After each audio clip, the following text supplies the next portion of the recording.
शुक्रगुजार चिड़िया। एक दफ़ा का जिक्र है, एक छोटे से गांव में नीली नाम की चिड़िया रहती थी। नीली बहुत ज़हीन चिड़िया थी।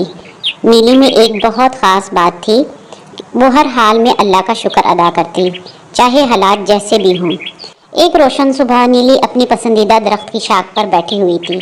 सूरज की किरणें इसके परों को गर्म कर रही थीं और ठंडी हवा इसे तरोताज़ा कर रही थी। नीली ने देखा दूसरे परिंदे खुराक इकट्ठी करने में मसरूफ़ हैं। कुछ कीड़े पकड़ रहे हैं और कुछ मीठे फल खा रहे हैं, लेकिन नीली इसे कुछ भी ना मिला। नीली के पेट में भूख से आवाज़ें आने लगी और वो कमज़ोरी भी महसूस करने लगी। पूरा दिन गुजर गया और जितनी मेहनत से भी कोशिश की, इसे कुछ भी ना मिला। सूरज गरूब हो गया और नीली के दिल में फ़िक्र पैदा होने लगी। शायद आज मैं कुछ ना खा सकूं, नीली ने खुद से कहा। लेकिन फिर इसे माँ की नसीहत याद आई जो इसने बचपन में सुनी थी, हमेशा अल्लाह का शुक्र अदा करो, चाहे वो तुम्हें थोड़ा दे या ज़्यादा। वो बेहतर जानता है तुम्हारे लिए क्या अच्छा है। चुनाचा भूख की वजह से नीली एक शाख पर बैठी आसमान की तरफ देखा और कहा, अल्हम्दुलिल्लाह, ऐ अल्लाह, मुझे आप पर भरोसा है। आप जानते हैं मुझे क्या चाहिए और आप मुझे ज़रूर अता फरमाएंगे।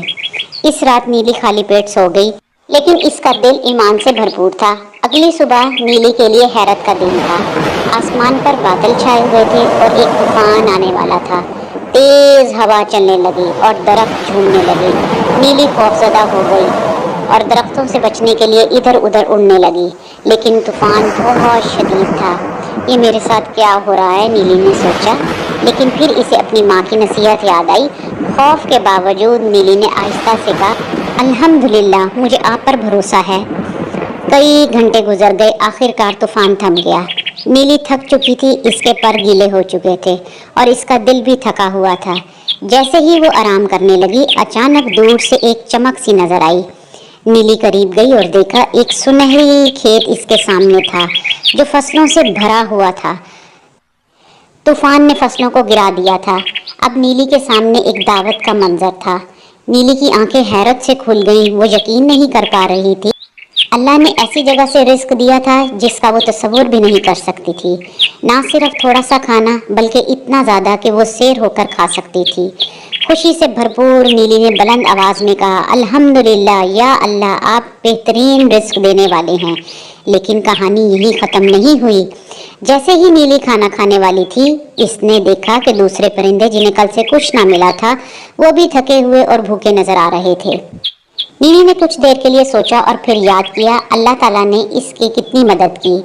जब हालात मुश्किल थे, इसने फौरन दूसरे परिंदों को पुकारा, आओ मेरे साथ रिस्क बांटो, यहाँ सबके लिए काफ़ी है। परिंदे जमा हो गए और नीली की सखावत पर हैरान थे। वो सब मिलकर खाना खाने लगे और दिलों में अल्लाह का शुक्र अदा किया। जब वो सब खाने से फारिग हुए, नीली ने आसमान की तरफ देखा जो साफ और रोशन था और आहिस्ता से कहा, शुक्रिया अल्लाह, आपने मुझे सिखाया कि चाहे कुछ भी हो, आप हमेशा हमारे लिए बेहतर जानते हैं। मैं हमेशा आप पर भरोसा करूंगी। इस दिन के बाद नीली को शुक्रगुजार चिड़िया के नाम से जाना जाने लगा और जब भी दूसरे परिंदे उदास या परेशान होते, वो नीली के पास आते और नीली इन्हें मुस्कुराकर याद दिलाती, हर हाल में चाहे हालात अच्छे हों या बुरे, हमेशा कहो अल्हम्दुलिल्लाह। कहानी का सबक, ज़िंदगी में मुश्किलात हों या खुशियाँ हों, हमें हर हाल में अल्लाह का शुक्र अदा करना चाहिए। अल्लाह जानता है कि हमारे लिए क्या बेहतर है। वो हमेशा हमें हमारी ज़रूरत के मुताबिक अता करता है, चाहे वो हमें फ़ौरन नज़र ना आए। भरोसा और शुक्रगुजारी से दिल मुतमईन रहता है और जब हम दूसरों के साथ रिस्क बांटते हैं तो अल्लाह हमें मज़ीद बरकत अता फरमाता है। अगर आपको आज की कहानी अच्छी लगे, चैनल को सब्सक्राइब करें, शेयर करें, बेल आइकन ज़रूर दबाएं ताकि हर नई आने वाली कहानी का नोटिफिकेशन आपको मिल जाए। आप सब के देखने का बहुत शुक्रिया।